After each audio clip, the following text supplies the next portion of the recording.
It's time with the artist again with your host Bobby, and today we are in the Takoradi Technical University.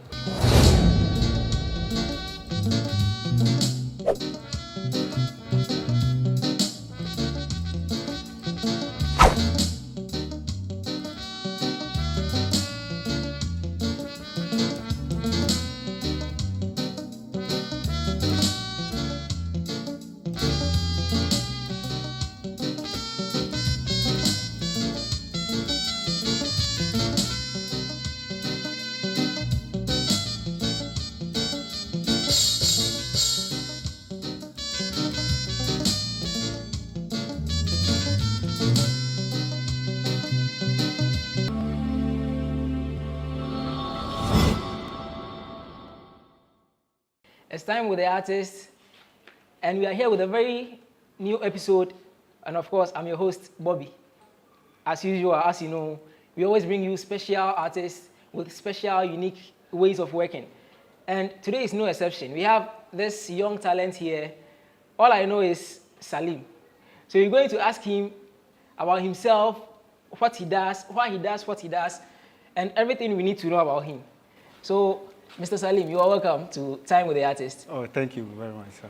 So, I know you as Salim, and of course, Salim is a Muslim name. Yeah, I'm a Muslim. Okay, so before I ask about yourself, I know Muslims don't really fancy these figurative aspects of art. Like, what I know is that they do more of the shapes and all that. Okay. So why do you do figurative art as a Muslim? Okay, thank you for the question. The thing about Islam is it evolved with calligraphic and other sort of written art. Okay. So basically, these Islamic artists evolved around calligraphy and writings. Okay. So basically, that's how it evolved. So figurative art is not really in the Islamic aspect of art. Yeah. So, but though scholars speak against it, okay, based on the hadith. Okay, so Islamic scholars speak against it the figurative art. Yeah, they speak against figurative art based on the hadith, and the hadith are the words of the Prophet during his time, during his teachings. People were during those times. People were making artifacts and they were worshiping it. Okay. So in those times, in order to let people refrain from that. Oh, okay, okay. Yeah, so he realized that people were getting devoted to these artifacts rather than worshiping the Supreme Being.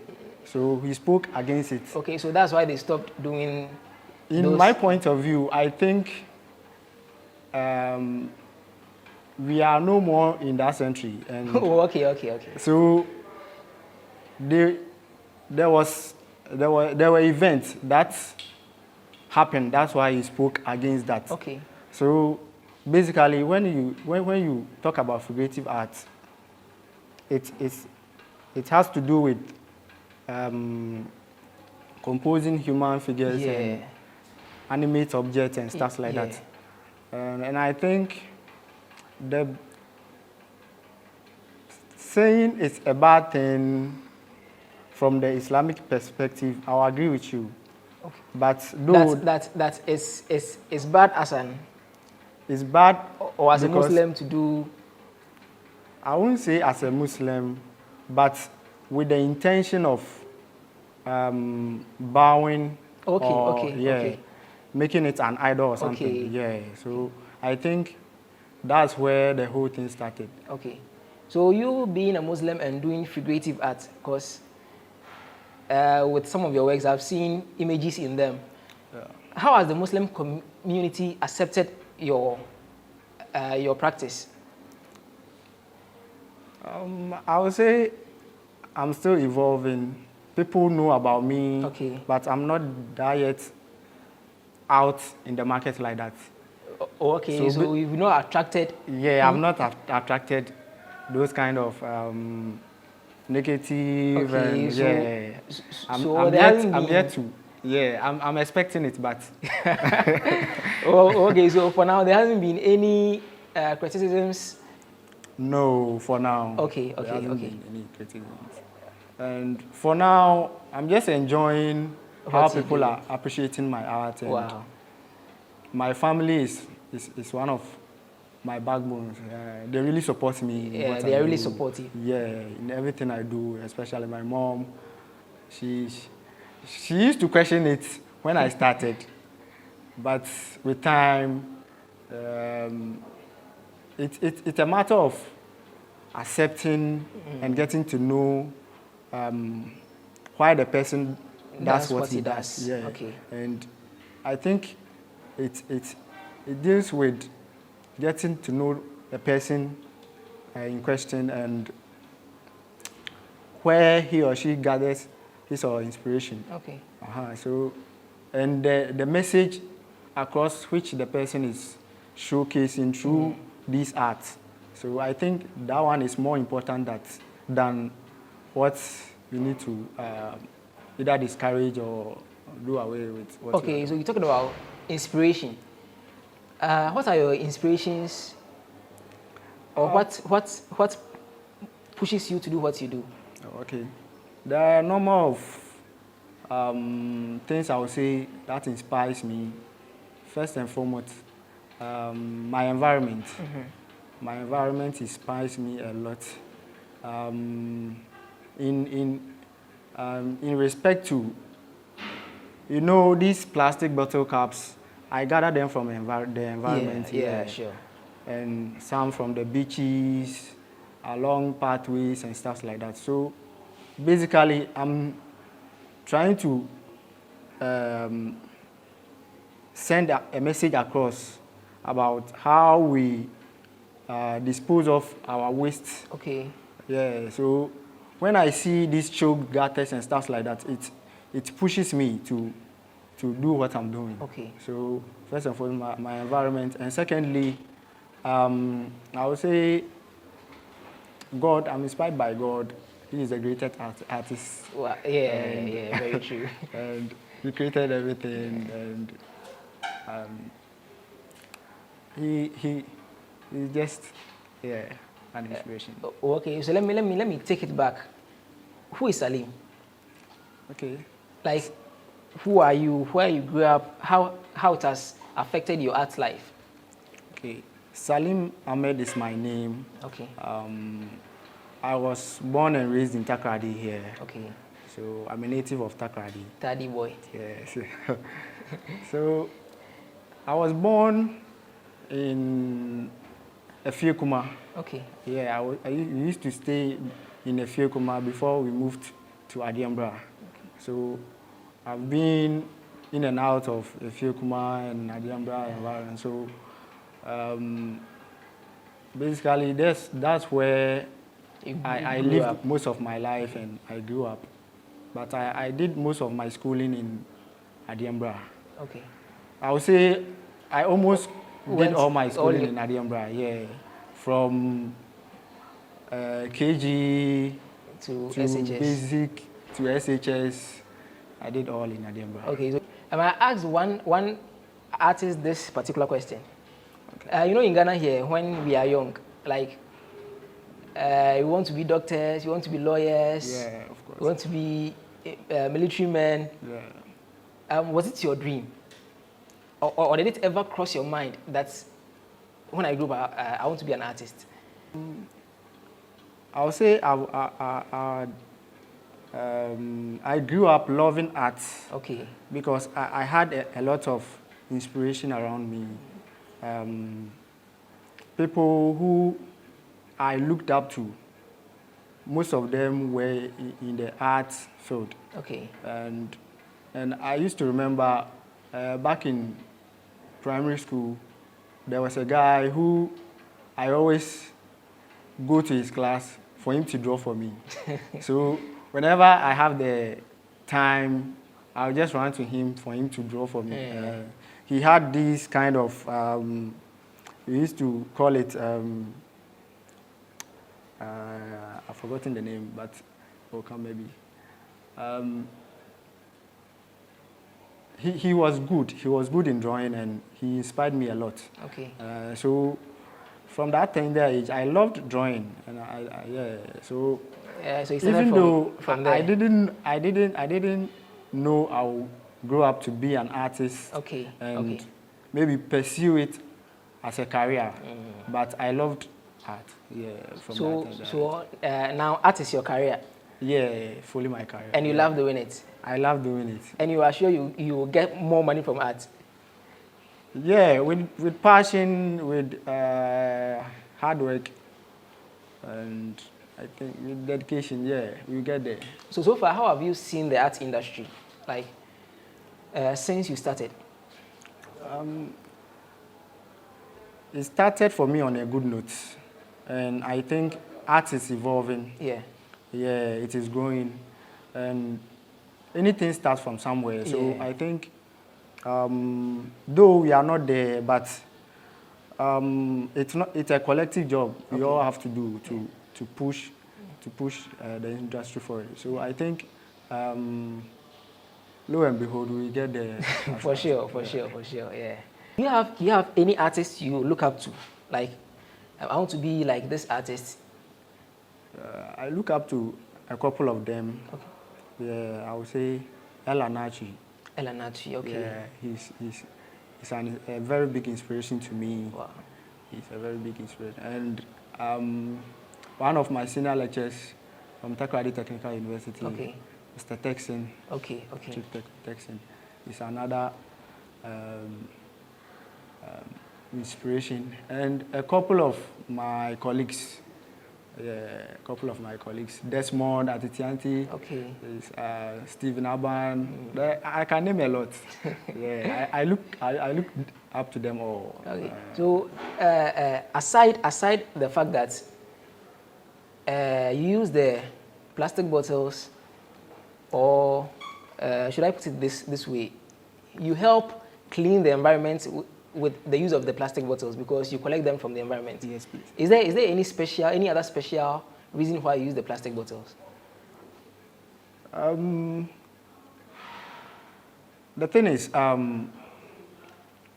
I started using or experimenting the material when during my final year in the university. Okay. So, and in the university, we are given, when you get to the third year, you are given a role to experiment. Okay. Either you choose to paint or you choose to experiment with materials. And I've always gathered these kind of materials. I had it home. I remember I used to have a big box where I gathered all the trash. Okay. Yeah, I had biscuit wrappers. Do you call them trash? Because I remember I visited one artist in his studio, and then there were a lot of, excuse me to say, trash around. And I was like, sir, please, why these rubbish around? And he was like, I don't have to call them rubbish because they are his materials he uses to produce artworks. Yeah. So do you call them trash?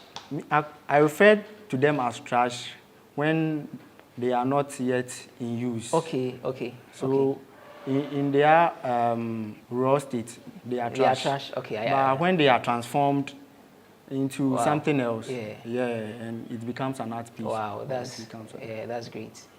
As an artist, the first question any layman will ask you is, "Can you draw me?"